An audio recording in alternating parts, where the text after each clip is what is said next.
pace and music reflect our everyday lives. Around 10 or 12 years ago, the trend was all for new music.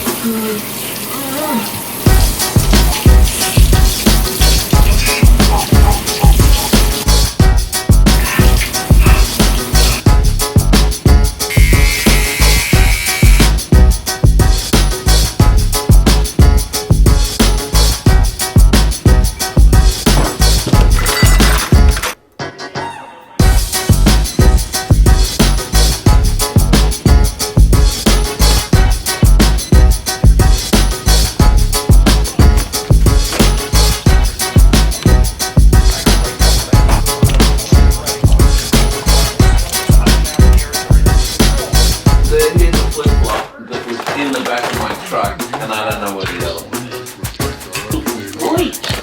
Around 10 or 12 years ago, the trend was all for new music.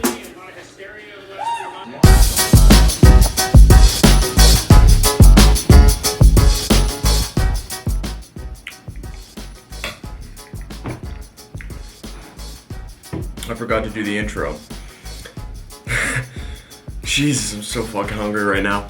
But anyway, so that was my morning routine. It's been a chore getting to right here, right now, because my dad just made like a week's worth of dog food in the kitchen for like 2 hours. I also woke up a bit too late. I reset my alarm to be later because I was really tired. So anyway, what you just saw was my morning routine. So what I do is I set my alarm next to my bed, and then I set a second alarm at the end of my bed 1 minute later. So basically this alarm goes off, I roll over, I check my phone for 1 minute. That gives me time to kind of like fully wake up. And then the other alarm goes off, and that forces me to get up out of bed. I'm sure most of you deal with the issue of waking up, rolling over, and picking up this, which isn't good because it's a distraction device. That's what I've learned, is like you roll over and you pick up your distraction device, and then you're on your phone for like 30 minutes. Sometimes I can be on my phone for like 45 minutes before I actually get out of bed if I don't have anything to do. Like if it's the weekend, I'll wake up at maybe 10 a.m., but I won't get out of bed until like 10:45 or even 11. So I've just essentially wasted a whole hour out of my day, and that kind of sets the precedent for the rest of the day, right? Because if you wake up and you roll over and the first thing you do is pick up your phone and scroll through your phone for an hour, it's kind of telling yourself, you know what? I don't really need to take this day seriously. I can just treat it. I don't really give it that much value because I'm gonna wake up and the first thing I'm gonna do is waste my time. When you go to bed, set the alarm, but do it at the end of your bed or on the other side of your room. I didn't invent this idea. This is like the oldest trick in the book. You set it on the other side of your room, so it forces you to actually like get out of your bed and go turn the alarm off. Right after I do that, I immediately make my bed. This is something I saw from Tim Ferriss's morning routine. One of the first things on it was get out of bed immediately and make your bed. What it does is it essentially creates order right away in your day. So not only are you getting up immediately and kind of facing the day, but you're also doing something that orders your room a little bit more. I will expand on that after I eat this breakfast because I'm extremely hungry and it's already a bit late in the day. So this is my breakfast every morning, by the way. A half cup of oatmeal with about 3/4 of a cup of wild blueberries and some maple syrup. And then a cup of egg whites with 1 whole egg and some spinach and a little bit of extra sharp cheddar cheese.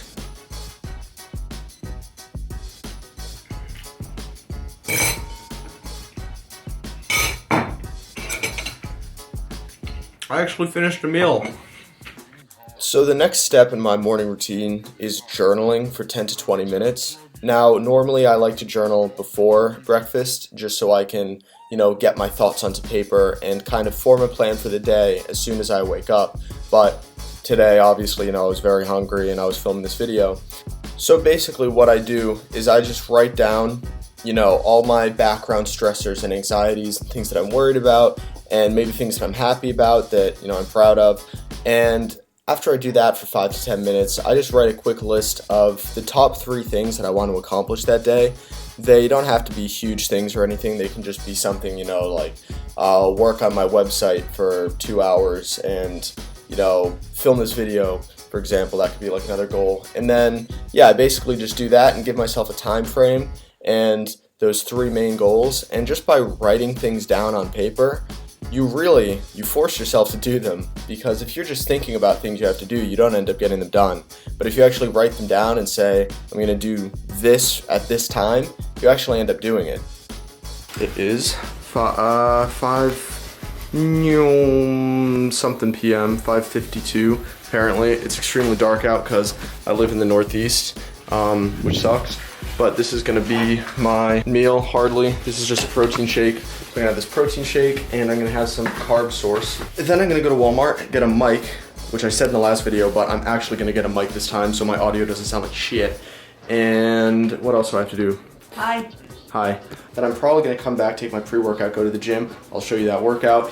And then I'm gonna talk about this little slump that I've been in for about 2 or 3 weeks now, and I'm never really in a slump. I actually, on the Big 5 personality test, I was just waiting for you to turn off the water. Oh. On the Big 5 personality test, I actually took it a while ago, and I got 0% neuroticism, which is, neuroticism is the tendency towards negative emotion. So I thought that was pretty cool, and I agreed with it. I don't get negative emotion that much, but we'll get into exactly why that's happened. My neuroticism, Sorry, I'm speaking fast, but my neuroticism has been a little bit higher recently. Somebody asked me if I'm autistic. I'm autistic as shit. I don't actually think that can happen. I don't think 0% was a very accurate reflection of my actual neuroticism levels, but anyway, yeah, I've been in this slump, so I'll talk about that, and yeah, I'm gonna drink this protein shake and have food. Bye.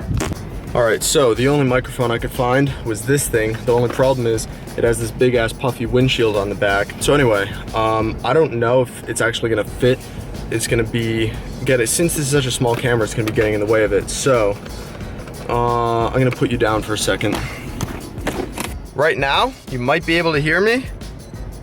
And if you can't, I just wasted my money.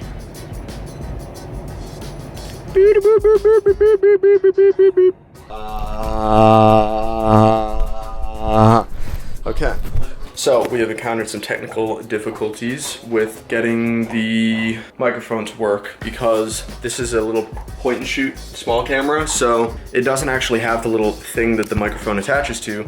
So I'm basically gonna super glue it on or something, or Velcro it on, and yeah. So that's what I'm doing, but first I'm gonna eat this with some of this and some of this. Yeah, check it out. See? Yeah. Directional mic. So, I just spent, no, well, I mean it kind of is, but I haven't even shown them yet. Yeah. I gotta show you guys. Bang. I just spent probably 30 minutes jury rigging this mic, which is not meant for this camera, onto the camera. So what I did is I actually put it, I don't know if you can see, I put it on the viewfinder. The viewfinder normally pops out. So the camera's on it now. I mean the microphone's on it. And I've also got this little piece of wood that I spent a very long time perfecting, shaping, because that actually sits propped underneath here to keep the microphone propped up. So now I have a directional mic on the Sony RX100, and it has a windshield on it, and that's pretty cool. Yeah, that's pretty cool. It's all fuzzy so it doesn't get cold. Yeah. You can do, you can make alterations to it as you see what's needed. Yeah. Can I get in the bathroom? Yeah. Thanks for the help on my directional mic, pal. Does that work? It works now. Nice. Yeah. Good job, bud. So now if I turn That it was fun. towards me, the more I turn it towards me, the more it's gonna sound like I'm talking directly to it. I'll talk over here. Yeah, and then we'll turn it back to you. Hey, pal. It's finally gym time. So I got my Euphoria. That's one of the pre-workouts I take. And then Gorilla Mode is the other one. I really like the combo because the Gorilla Mode has a lot of pump products in it. And then the Euphoria, it's got the oxiracidone, it's got some of like the nootropics and shit in there. So I really like the combo of the two. We're gonna do a little under scoop of Gorilla Mode. Take a little less than a scoop of this as well. I'm having chest pains. I think I'm having heart palpitations, but anyway, I do need to get this lift in, so I do not have time to have a heart attack right now. So I'm gonna take this pre-workout instead.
You really think I'm gonna eat all that?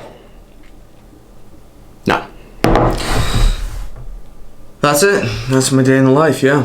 So this is obviously going to be my last meal of the day. I'm not gonna have another one after this. I'm gonna get through as much of this as possible. So what this is mac and cheese made without dairy because, you know, I'm trying to stay away from that besides the powdered cheese.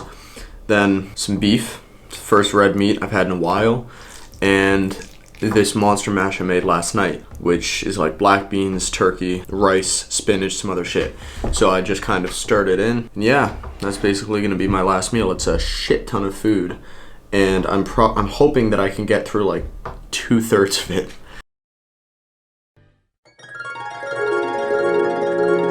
So what you guys saw is that I set 2 alarms, one right next to me and one at the end of the bed. I wake up immediately, make my bed immediately, and then go and take a cold shower. Now, the point of the cold shower, you're doing something that is uncomfortable. You don't want to take a cold shower. I mean, you know the benefits of it, but obviously there's resistance when you go to step into the cold shower, like you don't want to take it, but you have to overcome that and force yourself to stay under the cold water. Doing that, once you get out, there's that sense of accomplishment, like I did something that I didn't want to do, it was uncomfortable, but I know is good for me and I did it anyway, and you feel good about yourself. And starting your day off with that is the same thing with making your bed. Like, sure, there's practical reasons to it, but the mental feeling, like the actual feeling it gives you of a sense of accomplishment and order, that transcends into other parts of your life. That's why I like make my bed first thing in the morning, and you see me cleaning up my room.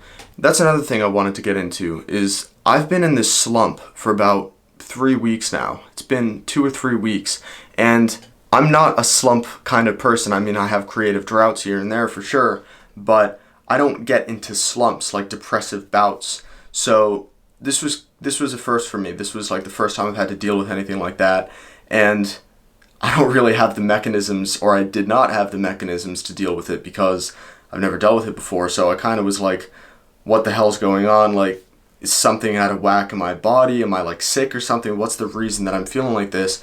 And the reason is, well, it's complicated, but I dropped out of school. A lot of you might know that. Some of you might know that. Most of you probably actually don't know that now that I think about it. I haven't announced it. But yeah, I dropped out of school. I don't know if I'll end up going back. We'll see. But school gave me structure in my life, and it gave me a reason to wake up every morning. And it gave me, I mean, that sounds depressing, but it more gave me a necessity to wake up every morning at the same time every morning, which that made me go to bed at the same time every night. School forced me into a rhythm because I had to wake up for class. You can't miss class. So I had my circadian rhythm in check. I had structure to my life, and that structure transcended to other things that I was doing. Once I dropped out, sure, there's the background existential dread of what am I going to do with my life now that I've dropped out of college? Where's the safety net? What am I going to do? I have to make fitness work. I have to make YouTube work. I have to make Instagram work. But it's not immediate. Like with school, you immediately have class. It's not an abstract idea of the future. It's you have class at this time every day. That's what forces structure into your life. But with this route that I'm choosing to take, there's nobody or nothing forcing you to do it. It's purely up to me. And just due to the way I am, I'm a deadline kind of person. When there's a deadline, I'll bust my ass to make sure something's done by the deadline. And I think a lot of people are like that. When something is completely left at your feet, you can be as successful as you want, or you can be as unsuccessful as you want, which is not what school is. School is like there's a base level of success that you have to get done, then it's necessary, so you end up doing it. Versus with this route, it's like you can be as successful or unsuccessful as you want. And my problem was, and still is, but I'm trying to fix it, I have bad habits. There's no reason to wake up early because I don't have class. So there's no reason to go to bed early. So I end up staying up late, which makes me wake up late, which makes me disappointed in myself for waking up late, which gives me a shitty day. So I'm already starting off my day shitty, right? Waking up at 1 p.m. and thinking, damn, I'm so disappointed in myself for waking up so late. I'm 20 years old. I should be waking up at 8 a.m. What am I doing? My circadian rhythm was all thrown out of whack. And I procrastinate. That's another bad habit. So the sleep, that was a huge issue. I'm still working on that. The distraction device, this is a massive issue because this is essentially a drug. It's a dopamine drip right into your bloodstream. Every time you're scrolling through Instagram, looking at memes for 20 minutes, 30 minutes, 40 minutes, you can waste hours. I mean, my screen time, I don't even want to say it on camera how much time I spend on my phone, but it's bad because this isn't helping me at all. I only need to spend maybe an hour a day on my phone to network with people and post on Instagram and stay up to date with stuff, maybe 2 hours tops. That's all I need to do. So anything past that is essentially wasting time. It's time that could be better spent making content or scripting a new video or whatever it is. This is going to take a while to kick. I'm weaning my way off of it. So my phone, sleep, this is basic stuff. It's like, this is why I was getting disappointed in myself. Going to the gym too late. Watching self-improvement videos. That's another, it's not a bad habit by any stretch, but it's bad if everything in your life is disorganized and your life is completely not put together, which is essentially what mine was. So you go and watch these self-improvement videos and it's like, oh my God, like I need to go to bed earlier because circadian rhythm is important, and I need to meditate every day, I need to eat healthier because this self-improvement video told me to, and I need to take cold showers because this self-improvement video told me to. I need to keep my room clean because Jordan Peterson explained that your room is just an extension of your mind. And, I've got to have my room in order so I have my mind in order, and I've got to do this, and I've got to do that, and I've got to do this. I need to get my life together. And then you look at your current state and you're like, holy shit, I'm not doing any of this stuff. I'm on my phone too much. I don't have any circadian rhythm. I am not eating healthy. I'm not meditating. I'm not taking cold showers. My room's a fucking mess. Everything you watch in these self-improvement videos, it almost doesn't even improve you. It just makes you realize that your life is completely not put together. And yeah, that's not fun to realize. So for those of you that might be watching this and thinking, damn, I don't go to bed early, I'm on my phone too much, I'm this and I'm that, and you're resonating with everything I'm saying, this is what I have to say to you. When you're in that dark place, or you might be in that dark place and not even realize it. It doesn't feel dark until you realize how much potential you're wasting. And then it's dark because you see yourself as wasted potential rather than just simply being lazy. And that's not a fun thing to realize. That's not a fun realization to have at all. When you come to that realization, you don't really know where to start because everything about you needs work. So something that Jordan Peterson would say is you don't need to fix all that stuff right away. This should go without saying. It should be obvious, but to me it wasn't. To some people it might not be. You don't need to fix all that stuff right away or even within the next week or the next month. Start with something that is easy, that would improve your life. And it's a little bit challenging, but you know that even in your slump, even in your laziness, your unconscientiousness, the dark place that you're in, you can still manage this task. Now for me, that was cleaning my room. I'm like, you know what? I'm like depressed and anxious about the future, and I'm all disoriented and thrown out of whack, but I can clean my room, even with all that, Because what that does is once you create order in that one part of your life, whether it's cleaning your room or doing homework that you really need to do, that it's easy homework, it'll take you 10 minutes to do, but you just haven't been doing it, right? Once you do that one thing and create a little bit of order in one part of your life, that opens your eyes just a little bit more to see the next part of your life that, oh, well, I did that thing and it wasn't so hard. Maybe I could do this other thing. It's a little bit harder, but I did that last thing and it was easy, right? So with me, it was cleaning my room. And then I'm like, well, I actually feel way better now. I walk into my room and I don't feel the stress of having, just a dirty ass room. Because another thing Jordan would say is that your room is an extension of your mind. It's not simply a place you inhabit, but your mind's all up here. He says your room, and furthermore your whole house, is a reflection of what's going on up here. Because if your room is a mess, it means your brain's disorganized. And if you can create order physically in your room, you're ordering your brain. And I know this sounds wishy-woo-woo, but trust me. Right after I cleaned my room and reorganized some stuff and moved some furniture out that I really didn't need in there and opened up space in my room, I went downstairs and, made some food or whatever, did some work that I had to do. Then I came back upstairs and I walked into my room and I'd forgotten that I'd cleaned it, and I came in and I was relieved and actually happy to be in my room because I was like, wow, it's so nice in here. Like, I can actually walk around, I know where stuff is, it's ordered, and I feel less stressed just by being in my clean room. Another thing that helped me was splitting things up that you don't want to do into subtasks that are easily manageable. Because for example, with that middle room that you just saw me clean, that's been a mess and just accumulating shit for over a month because I would think about cleaning the room and I'd think, oh, that's so much work. You know what? I don't have time right now. I've got to do task XYZ. So I'll wait to clean that middle room until I have time. Trust me, you will never have time if you think about it as one large task. So what I did instead was I didn't clean the middle room. I just put the clean clothes that were in the hampers, I folded them and put them away. And then I left. That was it. That was my task for the day. That was my ordering the middle room. Then I came back in and I got all the dirty clothes together and put them in hampers and brought them down to the basement to do laundry. and now the room's a little more ordered. Now it's not such a massive task. Then I went through and ordered this stuff on the cabinets and in the cabinets and got some of the loose papers and books out of there that I don't use anymore. That's another subtask complete, and now the room's clean. The whole room is clean just because I split it into 3 easily manageable subtasks, but before it would have been like a days-long process to get it fully clean, but you know, after I split it up, it was easy. So anyway, those are some of the things that I've done. I can expand upon this in a later video. I think I'm running out of battery. Yes, I am.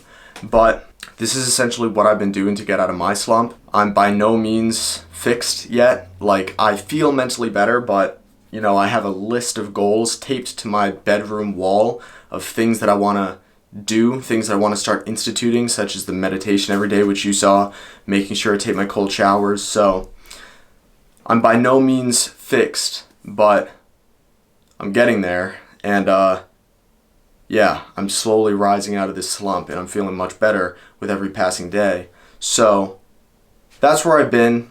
That's what my mental state's been like. That's why you haven't seen any YouTube content. And anyway, I'll continue on with the day. Basically, as I eat this, I'm gonna work on the back end for my website, because you guys probably know I'm trying to start this customized programming thing. I'm really hoping to get that launched by like the beginning of next year, beginning of 2020. So I am gonna put in like 30 minutes into the back end while I eat this food. So yeah. If you enjoyed watching me go through my day and do various things and eat various foods and lift various weights, please subscribe to my channel if you're not already subscribed. Leave a like on the video because YouTube's algorithm really likes when you do that, and it will recommend my video to a bunch of people, which will increase my success, which gets me closer to self-actualization. Thank you.